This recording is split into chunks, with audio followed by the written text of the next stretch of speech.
Breaking news Kurnool జిల్లాలో Vemuri Kaveri bus ప్రమాదానికి కారణాలేంటి? ముందు వెళ్తున్న బైక్ ను బస్సు ఢీకొనడం వల్లే ప్రమాదం జరిగిందా, లేక డ్రైవర్లలో ఒకరు చెప్పినట్లు అప్పటికే రోడ్డుపై పడిపోయి ఉన్న బైక్ ను బస్సు ఢీకొందా? ఈ ప్రశ్నలకు ఇప్పుడు ఓ వీడియో సమాధానం చెప్తుంది.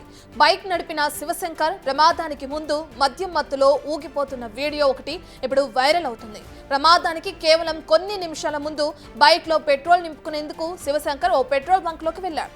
అప్పుడు సమయం తెల్లవారుజామున 2:22 దాటింది. పెట్రోల్ బంక్ తో శివశంకర్ ప్రవర్తించిన తీరు చూస్తే అతను మద్యం మత్తులో ఉన్నట్లు తెలుస్తోంది.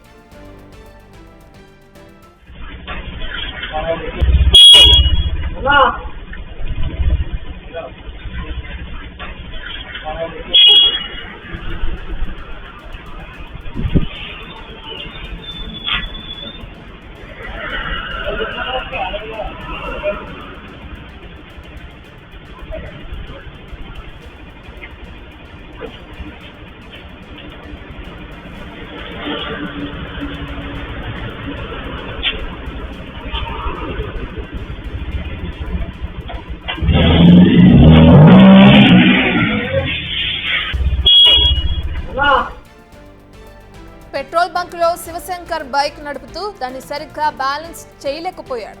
ఓవైపు మద్యం మత్తులో ఉండటం, మరోవైపు వర్షం కారణంగా బైక్ టైర్లు జారుతుండటంతో అతను బైక్ ను సరిగ్గా బ్యాలెన్స్ చేయలేకపోయాడనేది పెట్రోల్ బంక్ లోని సీసీ ఫుటేజ్ ద్వారా తెలుస్తుంది.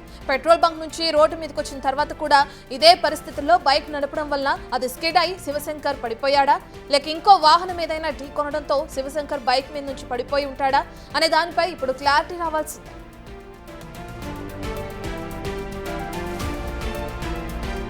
అయితే శివశంకర్ పెట్రోల్ బంక్ వెళ్లినప్పుడు అతను వెంటున్న వ్యక్తిని ప్రశ్నిస్తే ఓ స్పష్టత వచ్చే అవకాశం ఉంది. ఇక వేమూరి కావేరి బస్సు తెల్లవారుజామున 2:14 కర్నూలు సమీపంలోని పుల్లూరు టోల్ గేట్ దాటింది. టోల్ గేట్ నుంచి ప్రమాదం జరిగిన స్థలం కాస్త అటు ఇటుగా 25 కిలోమీటర్లు ఉంది. 2:14 టోల్ గేట్ దాటిన బస్సు మరో 15 నుంచి 20 నిమిషాల్లో ప్రమాద స్థలానికి చేరింది. పెట్రోల్ బంకు 2:22 వెళ్లిన శివశంకర్ కూడా కాస్త అటు ఇటుగా 10 నిమిషాల్లో ప్రమాద స్థానంలో పడిపోయి ఉన్నాడు. సీసీ ఫుటేజ్లో సమయాన్ని బట్టి అటు శివశంకర్ బైక్ వల్లే బస్సు ప్రమాదం జరిగినట్లు నిర్ధారణ అవుతుంది. ఇక తేలాల్సింది ఏంటంటే శివశంకర్ మద్యం మత్తులో వర్షంలో బైక్ నడపడం వల్ల అది స్కిడ్ అయి పడిపోయిందా, లేక మరేదైనా వాహనం బైక్ ను ఢీకొందా అనేది.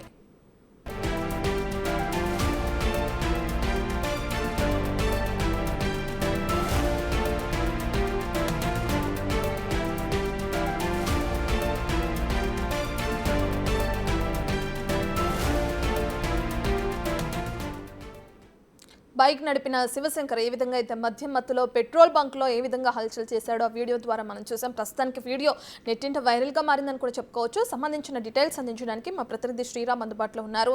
శ్రీరామ్, మనం చూస్తున్నాం ఎవరైతే బైక్ నడిపిన వ్యక్తి ఉన్నారో తనతో పాటు మరో యువకుడు కూడా ఉండడం చూస్తున్నాం. పెట్రోల్ బంక్ లో ఉన్న సీసీ ఫుటేజ్ లో అతన్ని విచారిస్తే మరికొన్ని విషయాలు తెలిసే అవకాశం ఉన్న నేపథ్యంలో అతన్ని పోలీసులు అదుపులోకి తీసుకున్నారా, విచారిస్తున్నారా, దానికి సంబంధించిన డీటెయిల్స్ తెలిసినాయా?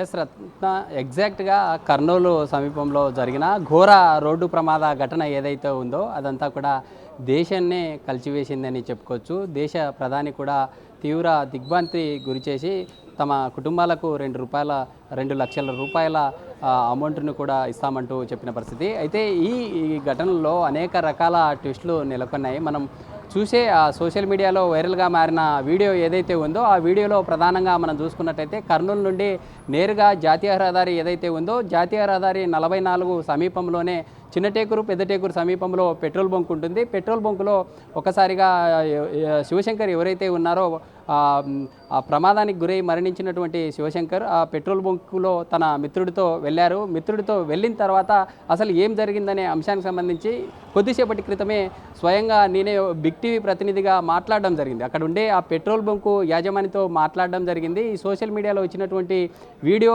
నిజంగా మీ పెట్రోల్ బంకులో జరిగిందా, లేకుంటే ఏదైనా సంబంధించినటువంటి ఈ చిత్రాలను చిత్రీకరించి సోషల్ మీడియాలో ట్రోల్ చేస్తున్నారా అని క్లారిఫై కోసం మనమే అడగడం జరిగింది. వారు కూడా క్లియర్గా ఒక సందేశం అయితే ఇవ్వడం జరిగింది. ఇదంతా కూడా మా పెట్రోల్ బంకులోనే జరిగింది. ఈ శివశంకర్ అక్కడ వచ్చిన తర్వాత కొంత మొదట ఏదైతే అరుపులు కేకలు వేసిన తర్వాత పెట్రోల్ బంకులో ఉండే సిబ్బంది అక్కడికి వచ్చి అతనికి పెట్రోల్ వేశారంటూ ఆ యాజమాని చెప్తున్నటువంటి పరిస్థితి. పోలీసులు కొంత అక్కడ అతను ఏ టైంలో వచ్చారు అనే అంశాలు కావచ్చు, లేదా పెట్రోల్ పోసుకున్న తర్వాత తన మిత్రుడితో వెళ్ళారా అనే కోణంలో కూడా పోలీసులు కొన్ని వీడియోస్ సేకరించారంటూ కూడా యాజమాని చెప్తున్నటువంటి పరిస్థితి. అయితే శివశంకర్తో పాటు బ్యాక్ ఉన్నటువంటి పర్సన్ ఎవరైతే తన మిత్రుడు ఉన్నారో ఆ మిత్రుడు ఈ పాత్రనే ఇక్కడ కీలకంగా కీరోల్గా మారబోతుంది. ఎందుకంటే శివశంకర్ 2:23 అక్కడ కనిపించారు. నేరుగా సంఘటన ఎక్కడైతే జరిగిందో అదంతా కూడా ఇటు చిన్నటేకూరు కావచ్చు, లేదా ముందున్నటువంటి చెట్లమల్లాపురము,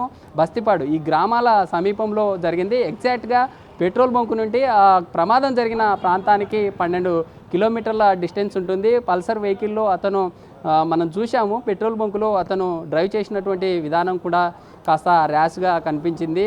మద్యం మత్తులో ఉండే సమయంలో ఎలా బిహేవ్ చేస్తారో అలాంటి సిచ్యువేషనే పెట్రోల్ బంకులో కనిపించింది. అది కాస్త ఇప్పుడు ఏదైతే శివశంకర్ ప్రమాదానికి కారణమై 19 మందిని ఈ విధంగా మృత్యువాత పెట్టినటువంటి ఘటన ఏదైతే ఉందో అందరినీ కలిచివేసింది.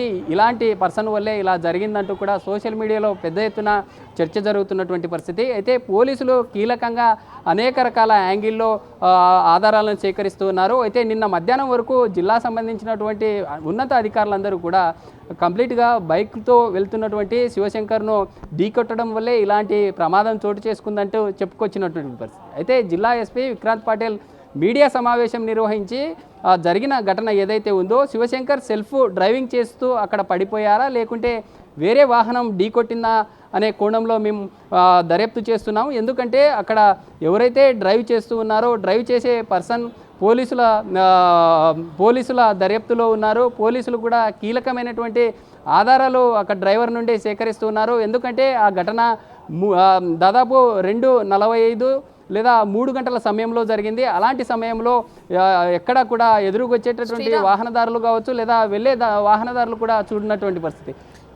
ఇలాంటి సిచ్యువేషన్లో అయితే మీరు వెళ్ళి పెట్రోల్ బంక్ యాజమాన్యంతో మాట్లాడే ప్రయత్నం చేశానని చెప్పారు కదా, అయితే శివశంకర్కి పెట్రోల్ కొట్టిన వ్యక్తులు ఎవరైనా వాళ్ళతో కూడా మాట్లాడే ప్రయత్నం చేశారా? ఓన్లీ శివశంకర్ మాత్రమే మద్యం మత్తులో ఉన్నారా, లేదంటే తనతో పాటు మరో వ్యక్తి తన స్నేహితుడు ఉండడం కూడా చూస్తున్నాం, ఇద్దరు మద్యం మత్తులో ఉన్నారా? వాళ్ళ బిహేవియర్ ఏ విధంగా ఉంది ఆ సమయంలో, దానికి సంబంధించిన డీటెయిల్స్ ఏమైనా కనుక్కున్నారా? శ్రీక, ఖచ్చితంగా పెట్రోల్ యాజమానితో మనం మాట్లాడడం జరిగింది. నేరుగా మీ పెట్రోల్ బంకులోనే ఈ యొక్క వీడియో ఎవిడెన్స్ అంతా సోషల్ మీడియాలో చక్కర్లు కొడతా ఉంది. అక్కడ ఏం జరిగింది అనే అంశాన్ని మనం ప్రస్తావించడం జరిగింది. ప్రస్తావిస్తే అతను యాజమాన్యం ఒకటే చెప్పారు, పోలీస్ అధికారులు తమ పెట్రోల్ బంకుని సందర్శించారు, అందుకే ఆ వీడియో డేటా అంతా కూడా పోలీసులకు ఇచ్చామని చెప్పారు. నిజంగా వారు వాస్తవంగా వచ్చారా అని మనం అడగడంతో నిజంగా అక్కడికి రావడం జరిగింది. పెట్రోల్ వేసుకొని ఇక్కడ నుండి వెళ్ళారని చెప్తూ ఉన్నారు. అయితే పోలీసులు కొంత సమాచారం బయటికి చెప్పకుండా దర్యాప్తును చేస్తూ ఉన్నారు. చెప్పడానికి కుదరదంటూ కూడా చెప్పినటువంటి పరిస్థితి. అయితే ఇందులో ప్రధానంగా జిల్లా ఎస్పీ నిన్న చెప్పినట్లుగా వేరే వెహికల్ ఏదన్నా కొట్టిందా, లేకుంటే అతనే సెల్ఫ్ డ్రైవింగ్ చేస్తూ కింద పడిపోయాడా? ఒకవేళ సెల్ఫ్ డ్రైవింగ్ చేస్తూ పడిపోయి ఉంటే వెహికల్ రోడ్డు మీద పడి ఉంటుంది, అతనేమో జీబ్రా క్రాసింగ్ లైన్ ఏదైతే ఉంటుందో ఆ పాదచారులు నడవడానికి ఉండేటటువంటి లైన్ సమీపంలోనే అతని డెడ్ బాడీ పడి ఉంది. అలాంటి సిచ్యువేషన్లో ఒకవేళ అతివేగంగా వెళ్తున్నటువంటి డ్రైవర్ ఎవరైతే ఉన్నారో నిద్రమత్తులనే ఉండాలి, లేదా అతివేగమన్నా ఉండాలి. ఆ బస్సుని అదుపు చేయలేక దాదాపు 300 మీటర్ల ముందుకు దూసుకెళ్లే సమయంలోనే ఇలాంటి ఘటన చోటు చేసుకుంది. లేదు అక్కడే బైకును ఢీకొట్టిన తర్వాత అక్కడే ఆపి ఉంటే ఇంత ప్రమాదం చోటు చేసుకునేది కాదు. ఎందుకంటే బైకర్ని ఢీకొట్టిన తర్వాత దాన్ని అతని మీదకి రాకుండా కప్పిపుచ్చుకోవడం కోసం చేసినటువంటి ఈ కథనం ఏదైతే ఉందో ఇదంతా కూడా ఇప్పుడు దేశవ్యాప్తంగా చర్చనీయాంశంగా మారింది. ఇందులో పలు రకాలైనటువంటి అంశాలు పోలీసుల దర్యాప్తులో వచ్చే ఛాన్స్ ఉంది. ఎందుకంటే మనకి ఇప్పుడు అందుతున్నటువంటి సమాచారం ప్రకారం రెగ్యులర్గా బెంగళూరు నుంచి హైదరాబాద్కి వెళ్తున్నటువంటి ఒక వెహికల్ సంబంధించినటువంటి డ్రైవరు కీలకమైనటువంటి సమాచారం చెప్పినట్లు కూడా తెలుస్తూ ఉంది. ఎందుకంటే శివశంకర్ ఎవరైతే అతను డ్రైవ్ చేసి వెళ్తూ ఉన్నారో అలాంటి సమయంలో ఒక డీసీఎం వ్యాన్ అతను ఢీ కొట్టింది. ఢీ కొట్టడంతో అతను పక్కన ఉన్నటువంటి లైన్ ఏదైతే ఉందో ఆ లైన్ పక్కన పడి ఉన్నాడు. బైక్ రోడ్డు మీద పడడంతోనే ఈ ఘటన చోటు చేసుకుంది అంటూ కూడా మరో వ్యక్తి చెప్పారంటూ కూడా తెలుస్తూ ఉంది. అయితే పోలీసులు ఎవరైతే ఆ పర్సన్ చెప్తూ ఉన్నారో బెంగళూరు నుంచి రెగ్యులర్గా హైదరాబాద్కి వెళ్తున్నారో ఆ పర్సన్ని కూడా దర్యాప్తు చేస్తున్నారని అనేటటువంటి కోణంలో అనేక రకాల అంశాలు విస్తుపోయే నిజాలు కూడా వచ్చే ఛాన్స్ ఉంది. ఈ శివశంకర్తో పాటు బ్యాక్ సైడ్ ఉన్నటువంటి తన మిత్రుడు ఎవరైతే ఉన్నారో ఆ మిత్రుడిని ఎక్కడ డ్రాప్ చేశారు, ఒకవేళ తన మిత్రుడిని తీసుకొని వెళ్తే తన మిత్రుడు ఎక్కడికి వెళ్ళారు, ఒకవేళ ఎక్కడైతే పెట్రోల్ బంక్ ఉందో ఆ పెట్రోల్ బంక్ నుంచి కర్నూలుకి రావాలంటే 7 నుంచి 8 కిలోమీటర్లు కర్నూలుకి రివర్స్ రావాలి. ఒకవేళ రివర్స్ వచ్చిన తర్వాత కర్నూలు నుంచి ఆ స్పాటు ఎక్కడైతే ప్రమాదం జరిగిందో అక్కడికి వెళ్ళాలంటే దాదాపు 20 నుంచి ఒక 25 కిలోమీటర్ల డిస్టెన్స్ ఉంటుంది. ఇదంతా చేరుకోవాలంటే సాధ్యం కాదు. కేవలం 2:23 నిమిషాలకి పెట్రోల్ బంకులో పెట్రోల్ పోపించుకున్న తర్వాత అక్కడి నుండి నేరుగా ప్రమాదం జరిగిన ప్రాంతానికి మాత్రమే శివశంకర్ వెళ్ళగలడు. ఇందులో ప్రధానంగా శివశంకర్ అక్కడి నుండి పెట్రోల్ పోయించుకొని ముందుకెళ్ళినటువంటి దాన్ని పోలీసులు 2 కాల్ డేటా ఆధారంగా కావచ్చు లేదా సీసీ ఫుటేజ్ ఆధారంగా అనేక రకాల సంబంధించినటువంటి వాటన్నింటినీ దర్యాప్తు చేస్తూ ముందుకెళ్తున్నటువంటి పరిస్థితి. అయితే ఇప్పటికే దాదాపు 24 ఒక రోజు గడిచిపోయింది, రెండవ రోజు కూడా కొనసాగుతూ ఉంది.